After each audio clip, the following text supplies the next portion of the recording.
예수의 길, 제자의 길. 할렐루야. 예수님의 길이 있고요, 제자들이 가는 길이 있습니다. 그렇다면 저와 여러분이 가는 길도 있어야 되겠죠? 할렐루야. 오늘 예수님의 길, 제자들의 길, 그리고 전에 여러분들은 과연 제자인가? 제자입니까? 라는 후안 까를로스 목회자의 책도 있는데요. 제자입니까? 누군가 우리에게 물어본다면 전에 여러분들은 무엇라고 대답할 수 있겠습니까? 세상에는 많은 제자들이 있고 많은 스승들이 있죠. 태권도 도장의 스승님도 계시고 또 학교의 어떤 스승님도 계시고, 제자라는 말은 스승이 계시다라는 의미죠. 당신은 누구의 제자입니까? 이 말은 거꾸로 말하면 당신의 스승은 누구입니까? 라는 질문도 되겠습니다. 오늘 그렇다면 과연 나는 누구의 제자인가? 라고 스스로에게 한번 자문해 볼 수 있기를 바랍니다. 여기서 말하는 제자의 길, 이것은 물론 예수 그리스도의 제자로서의 나는 그 길을 바르게 가고 있는가에 대한 질문일 수가 있겠습니다. 여러분, 오늘 예수께서 저나 여러분들을 향해서 너는 나의 제자인가? 라고 질문을 하십니다. 우리 주님께서 가신 그 길을 우리는 이미 다 지식적으로 다 알고 있습니다. 예수님은 죄가 없으신 하나님이시지만 이 땅에 사람의 모습을 입고 오신 인자라고 그러잖아요. 인자라는 말은 하나님이 사람의 모습으로 오신 그 예수 그리스도를 인자라고 표현하고 있죠. 그렇다면 예수께서 가신 그 길과 제자들이 가야 될 그 길과 오늘 이 시대를 살아가고 있지만 이미 앞서 행하셨던 예수님이 가신 그 길을 우리는 어떻게 제자로서 나아가야 될 것인가를 다시 한번 점검하고 돌아보는 복된 시간이 될 수 있기를 바랍니다. 자, 오늘 본문의 배경을 여러분에게 보여드리면, 여러분 이스라엘 지도를 이렇게 찾아보면, 자, 왼쪽에 있는 지도가 옛날 지역의 지명이라고 한다 그러면 오른쪽에 있는 지도는 오늘날의 모습이다라고 말할 수가 있겠습니다. 자, 지중해는 지금이나 그때나 변함이 없이 지중해이죠. 오른쪽에 이스라엘의 중심적인 중심지가 저 북부의 갈릴리 호수라는 지역을 중심으로 예수님이 사역을 하셨습니다. 그리고는 어때요? 그 갈릴리 호수를 끼고, 자, 우리가 본 오른쪽이죠. 갈릴리에서 저 밑에 사해 호수까지는 요단강으로 연결되어 있습니다. 그래서 사해 호수와 저 갈릴리 호수까지 길이 나 있는데요. 그 길을 중심으로 해서 예수님이 오르락 내리락 하시면서 공적인 생애 3년 반 동안에 복음을 전하시면서 사역을 하시고, 그리고 남쪽 저 사해바다 위에 있는 예루살렘에서 예수님이 잡히셔서 목숨을 거두시죠. 자, 이런 과정 속에서 오늘 본문의 배경은 저 위쪽에 오른쪽 지도에 있는 노란 동그라미 속에 있는 그 지역이 어디냐면 가이사라 빌립보라는 지역입니다. 이 가이사라 빌립보라는 지역에서 예수님의 제자들과 전도하시다가 사람들이 예수님을 바라보면서 이런 말 저런 말을 하는 모습을 예수님이 들으셨습니다. 그러고는 제자들에게 이렇게 물어봅니다. 얘들아, 사람들이 나를 누구라 그러더냐? 13절 같이 한번 읽어볼까요? 13절 시작. 예수께서 빌립보 가이사라 지방에 이르러 제자들에게 물어 이르시되 사람들이 인자를 누구라 하느냐? 사람들이 인자를 누구라? 인자라는 것은 뭐라고 그랬어요? 하나님이 사람의 모습을 입고 이 땅에 오신 예수님을 인자로 표현하고 있어요. 그래서 인자라는 표현은 누가복음에 많이 나타나 있죠. 인자. 그래서 인자를, 예수님 당신을 스스로 표현할 때 인자로 표현하고 있어요. 누구냐라고 물어봤더니 14절에 뭐라고 대답해요? 이르되 더러는 세례요한, 더러는 엘리야, 어떤 이는 예레미야나 선지자 중에 하나라 하더이다. 사람들이 그래요. 사람들이 예수님을 바라볼 때 저 양반이 누구지? 저 양반 혹시 세례요한 아니야? 어떤 사람은 저 양반 엘리야 아니야? 어떤 사람은 저 양반 예레미야 같기도 한데 아니야 선지자 중에 한 사람일 거야 라고들 대답을 했다는 얘기죠. 정작 예수님의 궁금증은 예수님과 동행하고 있는 제자들의 생각이 주님이 궁금하셨던 겁니다. 물론 모르신 바는 아니었지만 그들의 입술을 통하여서 어떤 고백을 할지를 주님은 확인하고 싶으셨던 것이죠. 그래서 그 중에 주님의 제자들을 향해서 그렇다면 너희는 나를 누구라 그러느냐? 너희는 나를 어떤 존재로 믿고 따르느냐? 이렇게 주님이 질문하고 계십니다. 그때 예수님의 수제자라고 하는 시몬 베드로가 대답하기를 주는 그리스도시요 살아계신 하나님의 아들이십니다 라고 고백을 했습니다. 할렐루야. 자, 오늘 본문 속에 나타내는 예수님 어떤 분이냐? 따라합시다. 예수는 그리스도이십니다. 그렇습니다. 예수님이 누구라고요? 예수님은 그리스도입니다. 그리스도라는 말은 메시아라는 단어와 같은 단어라고 그랬죠? 그리스도는 헬라말, 즉 그리스인들이 썼던 용어였고요.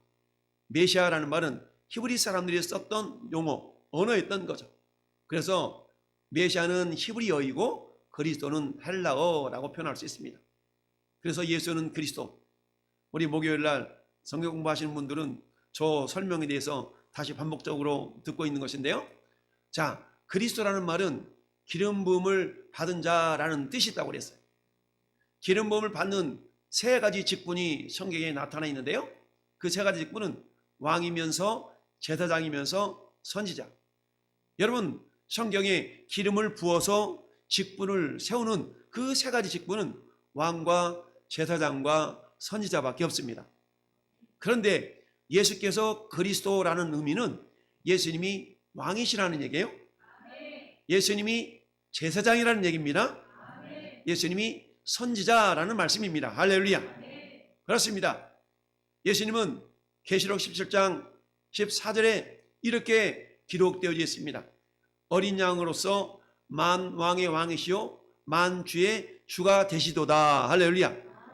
저는 예수님에 대해서 만왕의 왕이 되시고 만주의 주가 되신 분이다 라고 고백하고 있는 것을 봅니다. 이처럼 예수님은 만왕의 왕이세요. 여러분, 수많은 왕들이 있죠? 물론 우리나라가 대통령이라는 칭호가 있지만 이게 왕족 시대에서는 왕으로 칭함을 받을 수 있겠죠? 5월 10일이면 새로운 대통령으로 취임을 하게 되는 윤석열 씨가 어찌 보면 우리나라의 왕이라고 할 수 있겠죠. 그런데 예수님은 그 왕들 가운데서 왕이다. 할렐루야. 모든 왕들 중에 왕이신 분이 예수님이신 줄 믿습니다. 근데 그 예수님은 또한 누구라고요? 제사장이십니다. 그런데 제사장 가운데서도 성경은 예수님을 대제사장이다 라고 말씀을 하고 있습니다. 그러므로 그가 범사의 형제들과 같이 되심이 마땅하도다. 하나님의 일에 자비하고 진실하신 대제사장이 되어 백성들의 죄를 속량하려 하심이니라 라고 말씀하고 있습니다. 이처럼 예수님은 대제사장으로서 모든 인류의 죄를 다 속량하시기 위해서 이 땅에 오셨고 그 죄 문제를 해결하신 대제사장이 되신 분이십니다. 할렐루야. 뿐만 아니라 예수님은 또한 누구시라고요? 선지자가 되시는 분입니다. 할렐루야. 여러분, 예수님은 죽으셨지만 사흘 만에 부활하셨어요. 그런데 제자들은 부활하신 주님을 신뢰하지를 못했습니다. 그래서 부활하신 주님을 보면서도 주님인지를 모르고 있었던 엠마오로 가는 두 제자가 있었어요. 그 엠마오로 가는 두 제자 중에 제자들이 엠마오로 가면서 그러는 거예요. 예수님이라는 분이 있었는데 우리는 그분이 영원히 사실 줄 알았는데 글쎄 십자가에 죽고 말았지 뭐야 라고 하면서 이렇게 걸어가면 대화를 하는 거예요. 그때 예수님, 부활하신 예수님이 그 제자들과 함께 걸어가면서 물어보는 거예요. 너희들 뭔 얘기하고 있냐? 그랬더니 그 제자들이 예수님을 향하여서 이렇게 대답을 합니다. 아니요, 근래에 있었던 일을 당신은 모른단 말이요? 예수라는 분이 있는데 그분이 우리를 위하여서 정말 모든 일을 다 감당하셨는데 우리 그분이 영원히 살 줄 알았는데 글쎄 그분이 죽고 말았지 뭐예요? 라고 이야기를 합니다. 그래서 예수님이 이렇게 누가복음 24장 19절에 말씀하십니다. 자, 엠마오로 가는 두 제자들이 말하는 것이죠. 무슨 일이냐 물어봤더니 나사렛 예수의 일이니 그는 하나님과 모든 백성 앞에서 말과 일에 능하신 선지자이거늘 우리 대제사장들과 관리들이 사형 판결에 넘겨주어 십자가에 못 박았느냐. 그냥 죽고 말았어요 라고 지금 말하고 있습니다. 이처럼 제자들은 예수님을 뭘로 지금 여기고 있어요? 선지자로 여기고 있다는 얘기입니다. 할렐루야. 이처럼 예수님은 세 가지 직분을 동시에 가지고 계신 분이에요. 왕이시고 대제사장이시고 선지자이셨습니다. 할렐루야. 이 주님은 지금도 우리의 왕으로서 하늘 보좌 우편에서 온 우주를 다스리고 계십니다. 이 예수님은 지금도 우리에게 말씀과 성령을 통하여서 우리에게 가르쳐 주시는 선지자이십니다. 그렇습니다. 그 예수가 나의 그리스도가 될 때에 이 사람에게는 구원이 있는 겁니다. 여러분, 우리가 예수를 믿는다는 것은 그 예수님이 나의 그리스도이심을 믿고 살아가는 것을 예수 믿는다라고 고백합니다. 따라서 예수님은 지금 나의 왕이시요 내 죄의 문제를 해결하신 대제사장이 되시고 지금도 내 갈 길을 지키시고 인도하시는 선지자가 되심을 믿고 사는 자들을 우리는 예수님의 자녀, 예수님의 제자라고 표현할 수가 있습니다. 그렇다면 우리가 함께 읽어본 오늘 본문 속에서 예수님의 길은 어떤 길일까요? 우리가 잘 아는 것처럼 예수님의 길은 첫 번째, 단 한 번의 십자가를 지심과 단 한 번의 부활을 통하여서 모든 인류의 죄의 문제를 해결하신 분이십니다. 할렐루야. 여러분, 오늘 21절을 같이 한번 다시 읽어볼까요? 이때로부터 예수 그리스도께서 자기가 예루살렘에 올라가 장로들과 대제사장들과 서기관들에게 많은 고난을 받고 죽임을 당하고 제3일에 살아날 것을 제자들에게 비로소 나타내셨다. 할렐루야. 그동안까지는 예수님이 내가 고난당하고 죽어야 돼 라고 말씀하지 않으셨어요. 왜? 그들에게 아직 믿음이 없었거든요. 그래서 주님이 지금 뭐 하신 거예요? 제자들의 믿음을 확인하시고 그래? 그럼 내가 얘기해 줘도 되겠네? 라고 하시면서 내가 장로들과 대제사장들과 서기관들에게 많은 고난을 받고 내가 죽임을 당해야 돼. 그렇지만 죽음으로 끝난 것이 아니라 내가 다시 살아난다? 라고 예수님이 제자들에게 말씀하셨고 특별히 베드로에게 말씀하신 것이죠. 자, 그랬더니 베드로가 어떻게 답변을 합니까?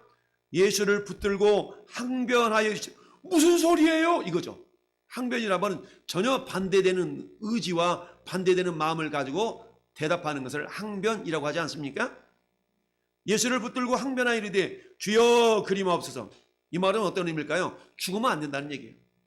예수님 죽으시면 안 돼요. 죽는다니요. 도무지 그런 말씀하지 마세요. 라고 지금 이야기하고 있는 겁니다. 일이 결코 죽게 미치지 아니하리다. 이 말은 다시 말하면 주님 절대로 내가 주님 죽게 내버리지 않을 겁니다. 라고 말하고 있는 겁니다. 옆에 있는 제자들이 바라볼 때 베드로가 어떤 모습을 보였겠어요? 이야, 역시 수지자네. 그래도 주님 죽는 데 나가서 죽지 않도록 막아주시려는가 보다 라는 그런 모습으로 바라볼 수도 있었겠지요. 이 말씀을 들은 예수님이 야 베드로야 너밖에 없다. 역시 넌 짱이야. 이랬으면 얼마나 좋았겠어요? 근데 예수님이 그러하지 아니하고 오히려 책망을 하는 것을 봅니다. 23절 같이 한번 읽어봅니다. 예수께서 돌이키시며 베드로에게 이르시되 사탄아 내 뒤로 물러가라. 너는 나를 넘어지게 하는 자로다. 내가 하나님의 일을 생각하지 아니하고 도리어 사람의 일을 생각하는도다 하시고. 아멘. 여러분, 베드로의 이와 같은 말은 자기 딴에는 자기 생각에는 예수님을 위하는 것으로 여겼지만 그러나 예수님이 바라보실 때는 너는 그걸 하나님의 일을 하는 것이 아니고 사람의 일을 나타내는 거야 라고 주님이 깨우쳐 주시면서 책망하고 있는 것을 봅니다. 할렐루야. 그러면서 오늘 그 유명한 24절 이 말씀은 우리가 잡독하십시다. 이에 예수께서 제자들에게 이르시되 누구든지 나를 따라오려거든 자기를 부인하고 자기 십자가를 지고 나를 따를 것이니라. 아멘. 이게 제자의 길인 줄 믿습니다. 그래서 예수님의 길은 우리가 읽어본 본문 21절을 중심으로 해서 첫 번째, 예수님은 십자가를 지셔야만 하는 길입니다. 다른 말로 말하면 예수님은 죽으셔야만 한다는 얘기입니다. 할렐루야. 왜 그럴까요? 모든 인류의 죄 문제, 그러나 죄의 삭은 사망이기 때문에 죄값을 모든 인류가 다 치러야 돼요. 그렇다고 하면 어때요? 그 죄 때문에 모든 인류는 지옥으로 떨어져야만 됩니다. 그러나 하나님은 사랑이시기 때문에 모든 인류가 지옥으로 가는 것을 원하지 아니하시기 때문에 지옥에서 천국으로 가는 길을 예수님이 열어주셔야만 되는데, 그러나 예수님이 아무리 하나님이시라 할지라도 하나님이 불법을 동원해서 천국 가는 길을 열어놓으실 수가 없습니다. 우리 하나님 아버지가 세우신 그 법을 예수님도 충실히 따라야만 하셨기 때문에 그 죄 문제를 해결하기 위해서는 반드시 대가를 지불하셔야만 했던 겁니다. 죄의 삭은 사망이기 때문에 모든 인류의 죄를 해결할 수 있는 유일한 방법은 죄가 없으신 예수님이 대신 죄를 짊어지시는 그 방법을 사용하실 수밖에 없으셨던 것이죠. 그래서 주님은 어때요? 한 번의 영원한 제사를 통하여 영원한 속죄 해결, 영원한 생명의 길을 열어 놓으신 것입니다. 히브리서 10장 14절이 이렇게 말씀합니다. 그가 거룩하게 된 자들을 따릅시다. 한 번의 제사로 영원히 온전하게 하셨느니라. 그렇습니다. 한 번의 제사로 영원히 온전하게 하셨다라고 말씀하고 있습니다. 예수님이 한 번 십자가에 죽으신 것은 그 효용이, 그 효력이 영원하다는 겁니다. 비록 한 번의 죽으심이었지만 그 한 번의 죽으심은 오고 오는 세대 가운데서 그 효력을 발생할 수가 있다라는 얘기입니다. 이건 마치 그런 거지 않습니까? 우리 어릴 때 다양한 백신을 맞습니다. 장티푸스 백신을 맞고 홍역, 이질, 다양한 백신을 맞죠. 평생에 한 번 맞으면 끝나는 백신이 있는 반면에 해마다 독감 예방 주사를 맞아야 되는 것처럼 해마다 맞아야 되는 백신이 있을 수가 있습니다. 그런데 예수님의 죽으심은 단 한 번의 백신으로 영원한 죄 문제가 해결되는 그런 백신과도 같습니다. 그래서 예수님의 한 번의 죽으심은 모든 인류의 죄 문제를 단 한 번에 해결할 수 있는 능력의 죽으심이요. 할렐루야. 그러나 예수님이 죽으심이 의미가 있는 이유는 죽으심에서 끝난 것이 아니라 다시 부활하셨기 때문이죠. 따라서 예수님이 죽으시고 부활하셨다는 것은 저와 여러분에게도 부활의 소망을 가질 수가 있다라는 이야기입니다. 이처럼 예수님에게는 모든 인류를 위한 단 한 번 십자가에 죽으신 길이요 또한 부활의 길인 줄 믿습니다. 두 번째, 예수님이 가신 길은 어떤 길이냐? 따라합시다. 영원한 속죄의 길. 그렇습니다. 영원한 속죄의 길입니다. 우리 25절 같이 한번 읽어봅니다. 누구든지 제 목숨을 구원하고자 하면 잃을 것이요 누구든지 나를 위하여 제 목숨을 잃으면 찾으리라. 아멘. 역설적인 표현입니다. 누구든지 제 목숨을 구원하고자 하면 잃을 것이요.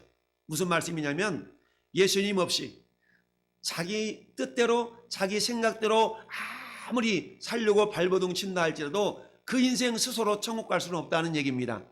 그러나 자기 생각, 자기 의지, 자기 뜻을 내려놓을 때에 오직 예수 그리스도를 통해서만 생명을 얻을 수 있다라는 것입니다. 할렐루야. 따라서 예수 그리스도를 통해서만 영원한 속죄의 길이 있음을 성경은 말씀하고 있는 것입니다. 여러분, 우리가 이사야 53장은 장차 오실 예수 그리스도에 대해서 가장 명확하게 표현하고 있는 성경이 이사야 53장입니다. 이사야에서는 예수님이 태어나시기 700년 전에 이사야 선지자를 통해서 앞으로 오실 메시아에 대해서 예언한 말씀이 이사야서인데요. 이사야서 53장 5절은 우리가 읽어본 그런 말씀처럼 그렇게 이야기하고 있습니다. 그가 찔림은 우리의 허물 때문이요 그가 상함은 우리의 죄악 때문이라. 그가 징계를 받음으로 우리는 평안을 누리고 그가 채찍에 맞음으로 우리는 나음을 받았도다. 할렐루야. 우리는 다양 같아서 그릇 행하여 각기 제 길로 갔지만 여호와께서는 우리 모두의 죄악을, 저와 여러분 모든 죄악을 누구에게? 예수님에게 어떻게 하셨다고요? 담당. 할렐루야. 담당 뭐예요? 다 떠넘겼다는 얘기입니다. 저와 여러분에게 있는 모든 죄, 이 모든 죄를 어디로 넘겼어요? 예수님께로 다 넘기셨다는 얘기죠. 할렐루야. 예수님 이 죄를 가만히 가지고만 계신 것이 아니라 어떻게 했다고요? 십자가에서 피를 흘려 죽으시면서 그 피로 이 모든 죄를 다 깨끗하게 씻어 주신 줄 믿습니다. 예수님이 흘린 피는 모든 인류의 죄를 다 씻기고도 남음이 있는 능력의 피인 줄 믿습니다. 단 한 번 흘려진 그 보혈은 모든 인류의 영원한 죄를, 영원한 속죄를 이루는 영원히 죄를 사함받는 그런 능력의 피인 줄 믿습니다. 히브리서 기자는 그래서 히브리서 9장 12절에 이렇게 말씀하고 있습니다. 염소와 송아지의 피로 하지 않고 오직 자기 피로, 따라합시다. 예수님의 피로 영원한 속죄를 이루사. 그렇습니다. 영원한 속죄를 이루사 단번에 성소에 들어가셨느니라. 할렐루야. 예수님이 단 한 번 죽어지시고 예수님이 단 한 번 흘려주신 그 보혈은 저와 여러분의 모든 죄, 과거의 죄, 현재의 죄, 심지어 미래의 죄까지도 다 씻을 수 있는 능력의 죽으심이요 능력의 피인 줄로 믿습니다. 뿐만 아니라 히브리서 10장 12절에도 오직 그리스도는 죄를 위하여 따라합시다. 한 영원한 제사를 드리시고 하나님 우편에 앉으셨느니라. 그렇습니다. 한 영원한 제사를 드렸어요. 마치 한 번 백신 맞으면 그 효력이 우리 살아있는 날 동안에 효력이 있는 것처럼 예수님 한 번 십자가에 죽어주신 것은 영원한 속죄의 효력이 있는 줄 믿습니다. 비록 사단이 우리 마음의 양심의 가책을 불러일으켜서 참소한다 할지라도 너 지난주에도 죄졌잖아, 너 오늘 아침에도 죄졌잖아 라고 우리에게 참소할 때마다 우리는 이렇게 외칠 수가 있어야 됩니다. 따라합시다. 그렇다 어쩔래? 그렇자면 예수님의 보혈은 그 죄마저도 용서하셨다 라고 사단의 참소에 대해서 우리는 담대할 수 있어야 됩니다. 할렐루야. 물론 하나님께 대하여는 겸손함으로 나아가야 되지만 사단의 참소에 대해서는 영원한 속죄를 이루었기 때문에 우리는 어때? 담대하게 말할 수가 있어야 됩니다. 히브리 10장 14절은 그렇게 말씀합니다. 그가 이거 거룩하게 된 자들을 한 번의 제사로 영원히 온전하게 하셨느니라. 할렐루야. 여러분, 영원히 온전하게 하실 것이다가 아니에요. 영원히 온전하게 하셨느니라예요. 할렐루야. 그러나 우리가 육신적인 눈으로 우리 자신을 바라볼 때는 어때요? 온전할 수 없잖아요. 흠이 있고 날마다 거짓말하고 넘어졌다 다시 일어났다가 이런 실망하고 낙심하고 내 자신에 대해서 절망하는 그런 존재이지만 성경은 그렇지 않다라고 말씀해요. 예수님이 흘리신 보혈 때문에 너희는 영원히 온전하다. 할렐루야. 따라합시다. 나는 영원히 온전하다. 내 말이 아니라 하나님의 약속의 말씀입니다. 할렐루야. 하나님이 그러하시다 하면 우리는 그런 겁니다. 내가 내 자신을 볼 때 나는 흠이 많고 연약하고 부족하지만 그러나 주님은 뭐예요? 그 영원한 속죄의 능력 때문에 우리가 온전하다라고 선포하고 있는 것입니다. 할렐루야. 그렇다면 어때요? 이미 우리는 온전하지만 그러나 내가 나를 볼 때 온전하지 못한 부분이 많아요. 그럴 때마다 어떻게 합니까? 주님이 나를 온전케 하셨으니 주님 내가 온전함을 나아갑니다. 온전을 향해 나아갑니다. 주님 나를 인도하여 주소서 라고 우리가 기도하면서 나아갈 수가 있는 것입니다. 예수님에게는 세 번째 따라합시다. 영원한 생명의 길입니다. 그렇습니다. 영원한 속죄의 길이요 영원한 생명의 길입니다. 오늘 말씀 25절 다시 한번 보면 그렇게 말씀하고 있습니다. 누구든지 제 목숨을 구원하고자 하면 잃을 것이요 누구든지 나를 위하여 제 목숨을 잃으면 찾으리라. 할렐루야.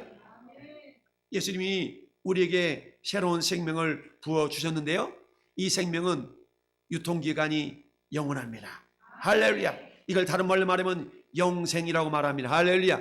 영원한 생명을 줄이면 영생이라고 말하는데 이처럼 예수님의 가신 길은 영원한 길이요 영생에 이르는 길입니다. 할렐루야. 그렇다면 우리가 어떻게 그 영생의 길을 갈 수 있습니까? 주님이 우리를 제자로 불러주셨고요 우리는 주님과 한 몸을 이루어서 가는 것입니다. 여러분 말씀드리잖아요. 갓난아기가 여기서 서울을 홀로 갈 수 없지만 엄마 품에 안겨서 엄마가 서울을 가면 갓난아기도 서울 갈 수 있는 것처럼 우리 스스로는 영원한 길을 갈 수 없지만 예수님이 열어놓으신 그 생명길, 예수님이 가진 그 생명길을 우리는 주님 안에서, 주님이 내 안에서 주님과 함께 우리는 영원한 그 생명길을 갈 수가 있는 줄 믿습니다. 여러분 시편 16편은 다윗이 고백한 시편인데요 다윗은 시편 16편 마지막 절 21절에서 이렇게 고백하고 있습니다. 주께서 생명의 길을 내게 보이시리니 여러분 육신의 눈을 가지고 볼 수 있는 것이 아니라 그 길은 우리 주님이 이미 주님의 보혈을 통해서 열어놓으신 새로운 길이요 사는 길이요 영원한 길 영생에 이르는 길인 줄 믿습니다. 다윗은 이처럼 우리 주님이 생명길을 열어놓았는데 그 길은 어떠느냐 보니까 그 열어놓은 그 길에는 주 앞에는 충만한 기쁨이 있고 주의 오른쪽에는 영원한 즐거움이 있다. 할렐루야. 잠시 잠깐의 즐거움이 아니에요. 영원한 즐거움이 있다는 얘기는 그 길은 영원한 생명이 이르는 길이라는 얘기죠. 할렐루야. 여러분, 사도 요한 예수님의 제자 가운데 12명이 있잖아요. 12명의 제자 가운데 예수님의 사랑을 가장 많이 듬뿍 받았던 제자가 사도 요한이에요. 그래서 이 요한을 사랑의 사도라고 그러거든요. 여러분, 성경에 보면은 예수님이 어떻게 사도 요한에까지 이르는가를 우리에게 도전을 두고 있습니다. 여러분, 예수께서 저 갈릴리 위쪽에서부터 가이사랴 빌립보에서 복음을 전하시다가 갈릴리 바다에서 그 주변에서 복음을 전하시다가 이제 예루살렘으로 내려오시거든요. 마지막 십자가에서 못 박혀 죽으시는 그 발걸음이 이제 마지막 발걸음을 어디로 저 베세다에서 이 남쪽으로 내려와서 여리고를 거쳐서 예루살렘으로 들어가는 거야. 근데 여러분, 여리고에서 있었던 사건을 우리가 잘 알잖아요. 여리고에서는 삭개오를 만나셨고요. 이 여리고에서는요, 눈먼 장님을 띄워주셨고요. 이런 일들이 있었어요. 이 여리고에서 그런 사건이 있었거든요. 자, 그런데 예수님이 이 여리고를 이렇게 벗어나는 그런 과정 속에서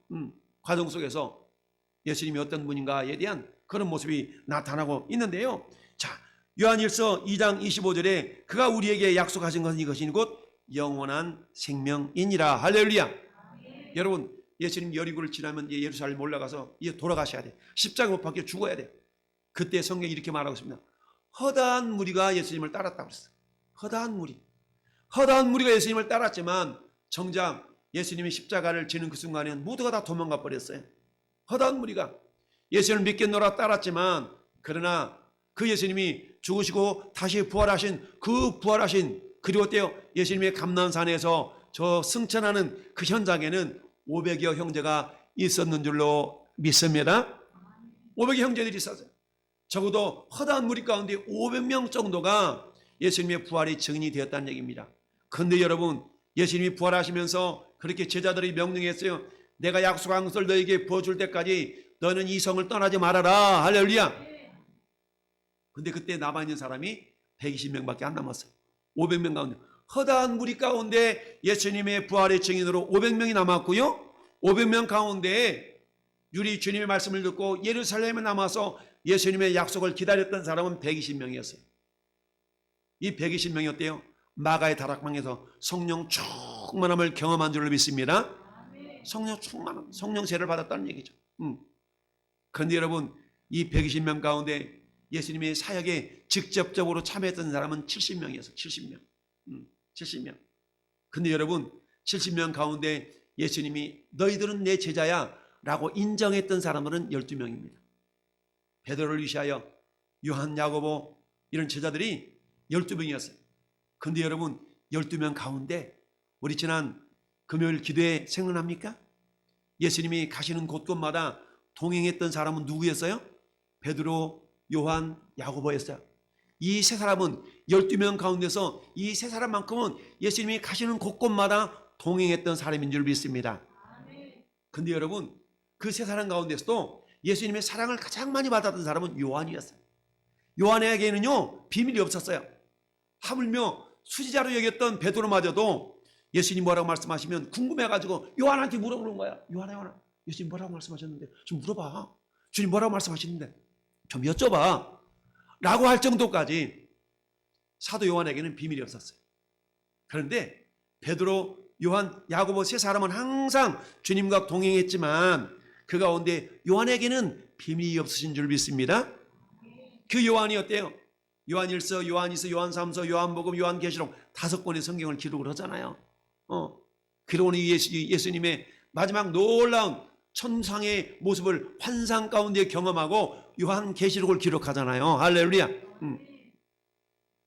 오늘 저는 여러분들이 가야 될 길은 예수님의 길이지만 예수님의 가장 사랑받았던 사도 요한의 길을 우리가 따라갈 수 있기를 바랍니다. 그렇습니다. 이 예수님의 길은 십자가의 길이었지만 그 십자가의 길은 영원한 속죄의 길인 줄 믿습니다. 그 영원한 속죄의 길 때문에 전에 여러분들이 구원받고 하나님의 자녀가 되었습니다. 뿐만 아니라 그 길은 용서받는 속죄의 길인 것뿐만 아니라 영원한 생명에 이르는 영생에 이르는 길인 줄 믿습니다.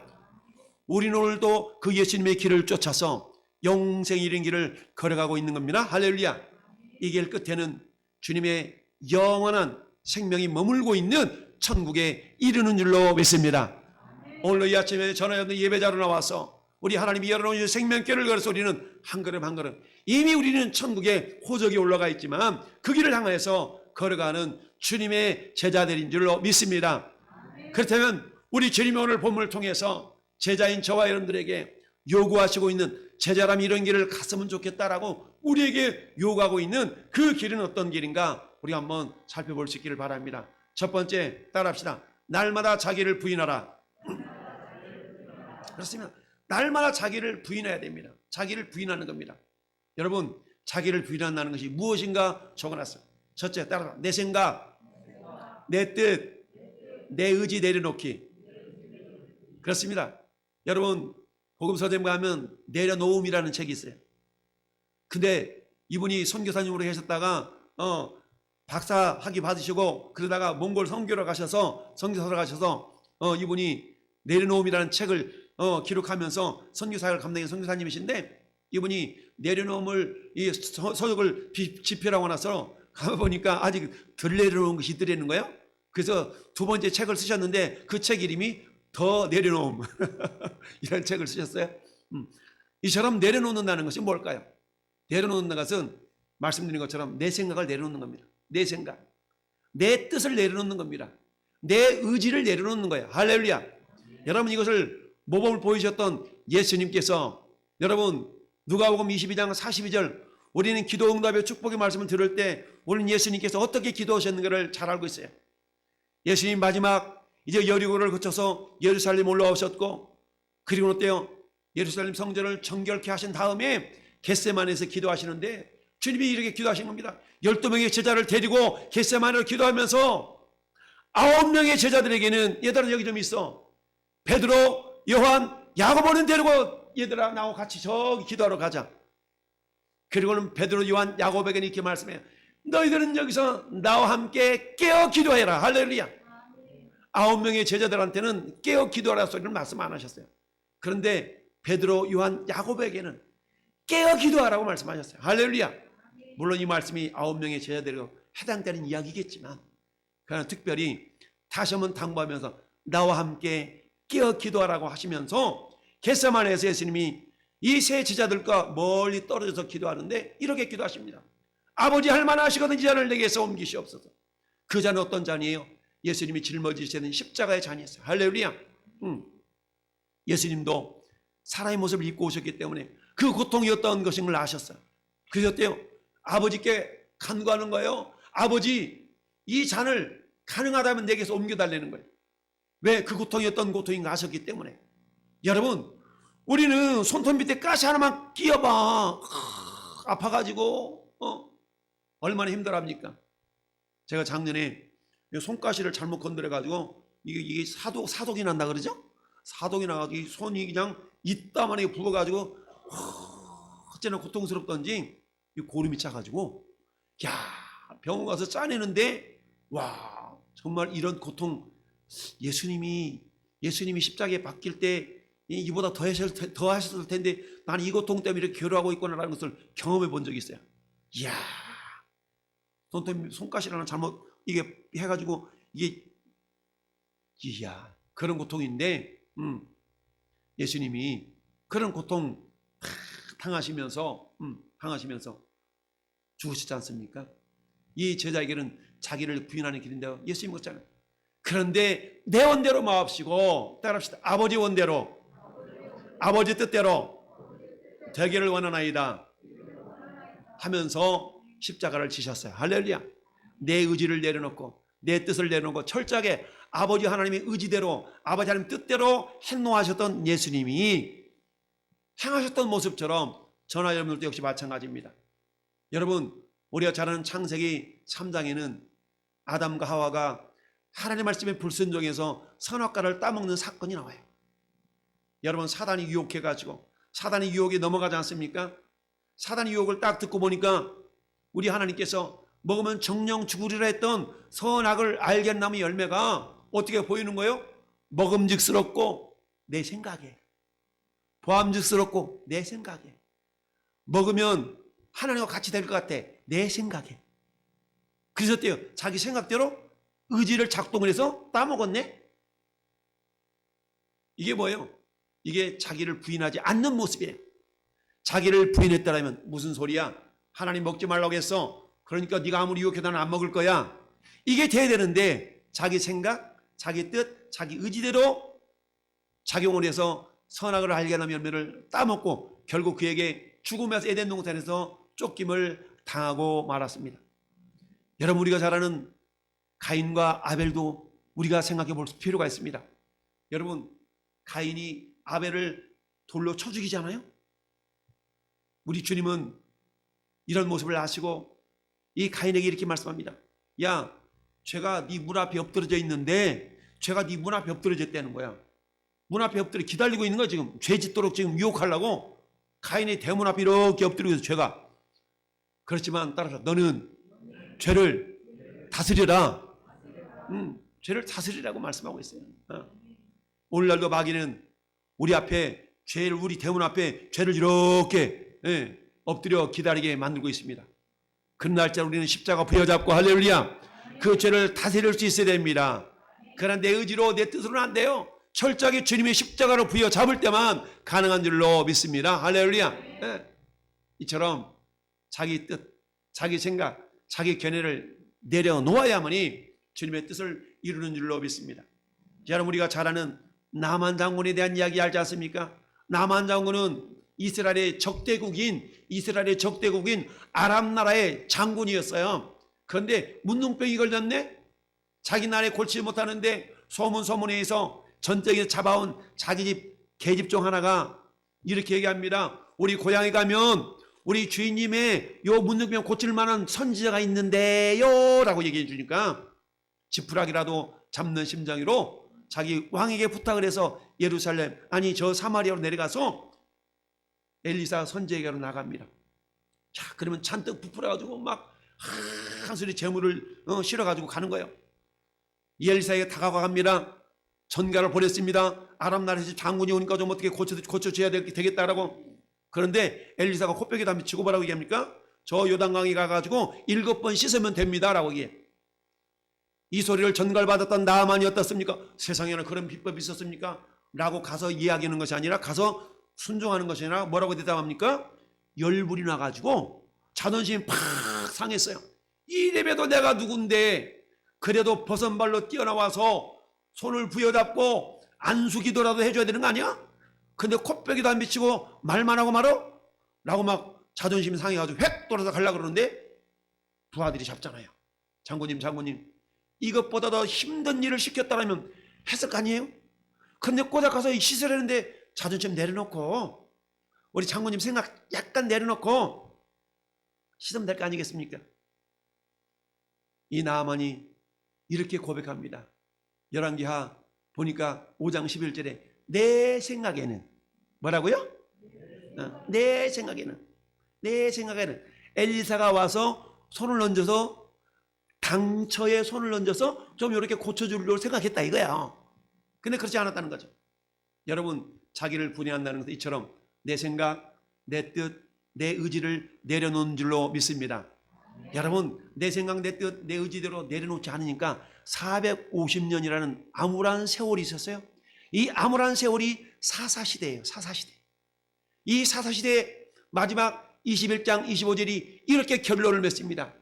따합시다. 그 시대에 왕이 없으므로 사람들이 자기 소견에 오른 대로 행동하였더라.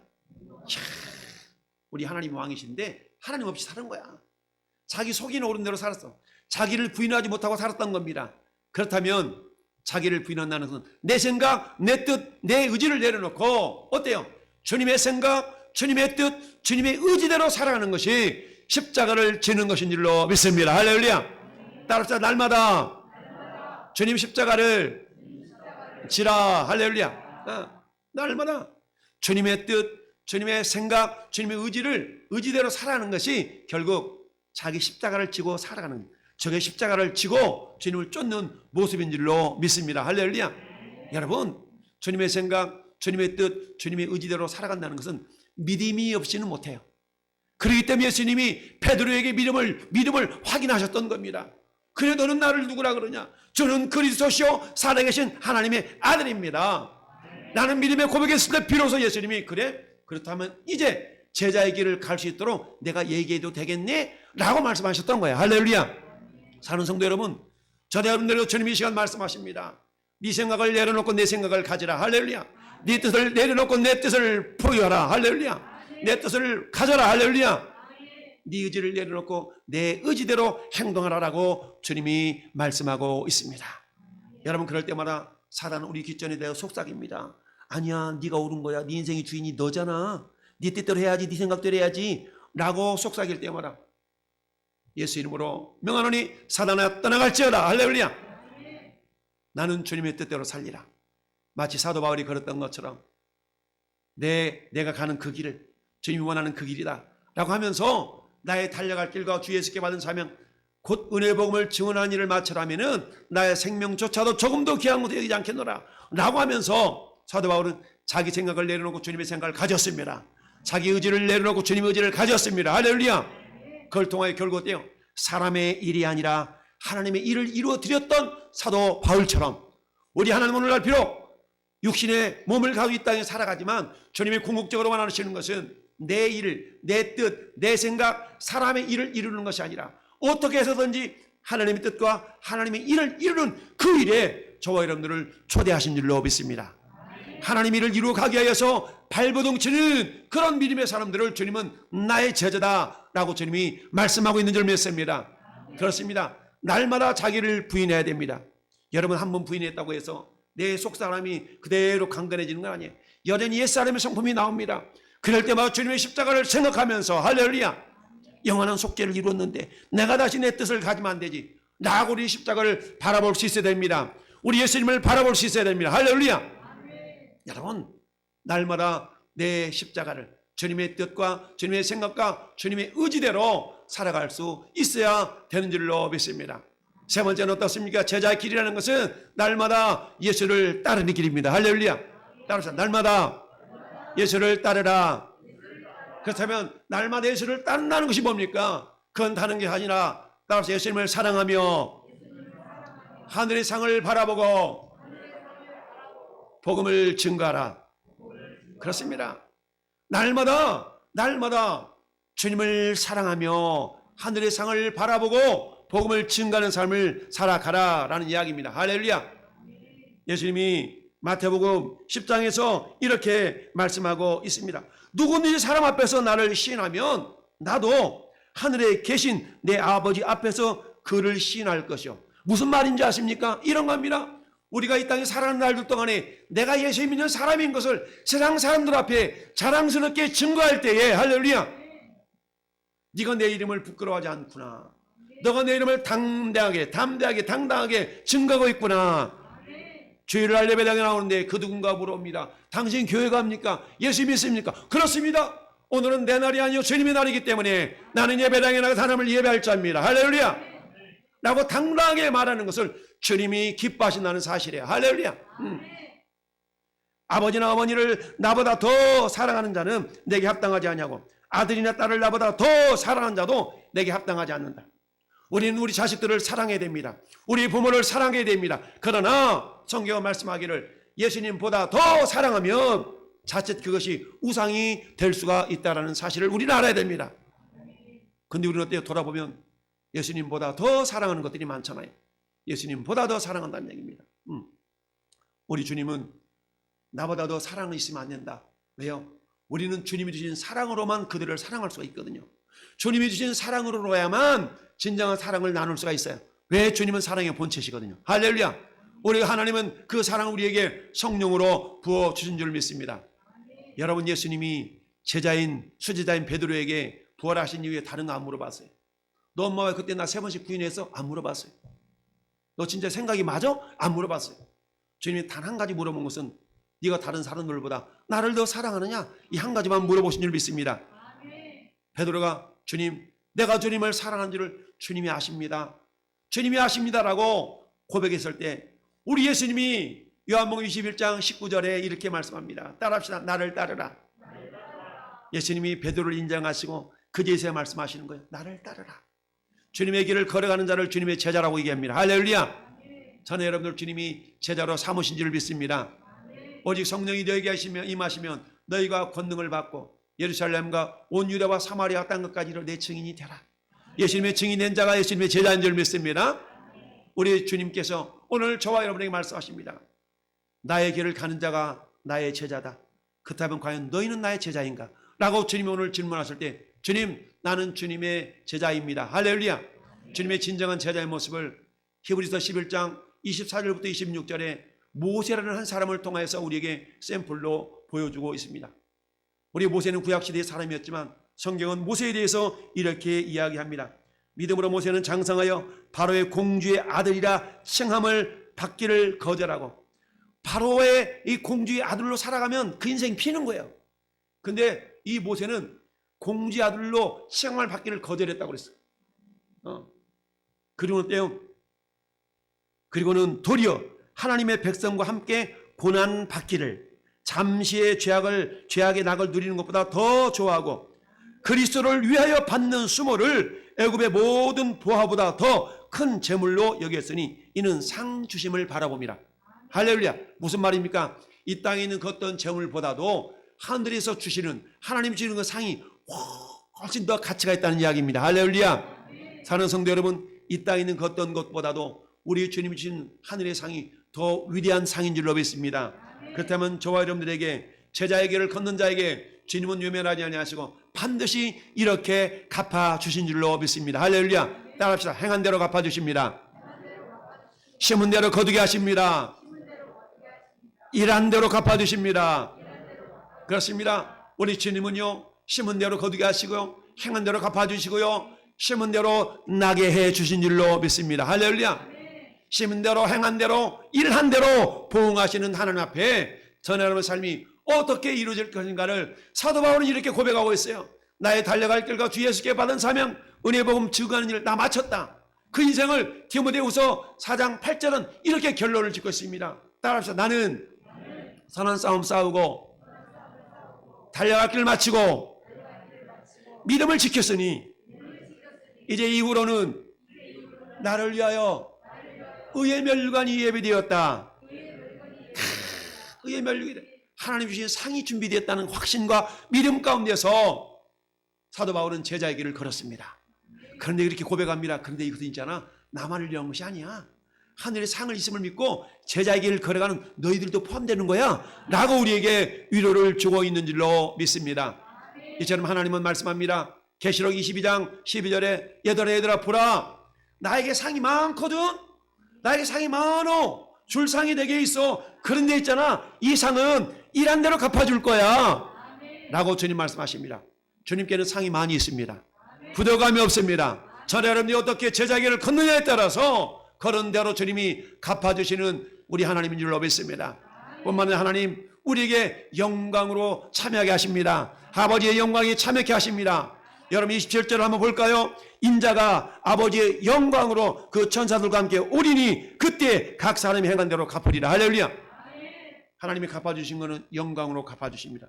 영광이라는 것은 뭔지 아십니까? 영광이라는 건요, 내 영광이라는 건 과연 장로님이시군요, 과연 집사님이시군요 라고 우리를 인정해 주시는 것이 영광입니다. 할렐루야. 여러분, 우리 영광 왜 필요한가에 대해서는 여러분의 누차 말씀드렸던 것처럼 아버지의 영광에 참여하는 자들로 우리를 불러주십니다. 사도 베드로는 이것을 이렇게 고백하고 있습니다. 베드로후서 1장 7절에 너의 믿음의 확실함은, 할렐루야, 불로 연단할 금보다 더 귀하여 예수 그리스도께서 나타나실 때 칭찬과 영광과 존귀를 얻게 할 것이라. 여러분, 불로 이렇게 사라져버릴 금보다 더 귀한 것이 우리 믿음이래요. 그 믿음 어떤 믿음이에요? 나는 주님의 길을 가겠나라라는 제자의 길인 줄로 믿습니다. 여러분, 이런 제자의 길을 걷는 자는 마지막 시대에 저 영원한 하늘나라에서 예수님과 함께 영원히 왕노릇하는 자가 될 줄로 믿습니다. 영원히 왕노릇하는 그런 믿음의 주인공이 될 줄로 믿습니다. 디모데후서 2장은 이렇게 말씀합니다. 그러므로 내가 택함을 받는 자들을 위하여 모든 것을 참음은 그들도 그리스도 예수 안에서 구원을 영원한 영광과 함께 받게 하려 함이라. 할렐루야. 사도 바울은 자기가 전한 모든 복음의 대상자들을 통해서 내가 받는 이 괴로움 때문에 너희들 슬퍼하지 마라. 내 괴로움은 너희들이 영광이야. 너희들이 내 영광이야. 라고 담대하게 괴로움을 받은 줄로 믿습니다. 그러면서 참으면 또한 함께 왕노릇할 것이요. 할렐루야. 사도 바울은 자기가 영원한 하늘나라에서 예수님과 함께 영원히 왕노릇할 주인공인 줄로 믿었습니다. 이 믿음이 있었기 때문에 제자에게를 거는 줄로 믿습니다. 사랑하는 성도 여러분, 잠시 잠깐 인생 가운데 우리가 어디에 투자해야 됩니까? 우리 인생을 예수님께 투자할 수 있기를 바랍니다. 예수님의 제자로의 길을 가는데 우리 인생을 걸을 수 있는 자가 되기를 바랍니다. 그 길을 걷는 자에게 죄무 유면하지 아니하시고 반드시 제자의 상으로 갚아 주실 줄로 믿습니다.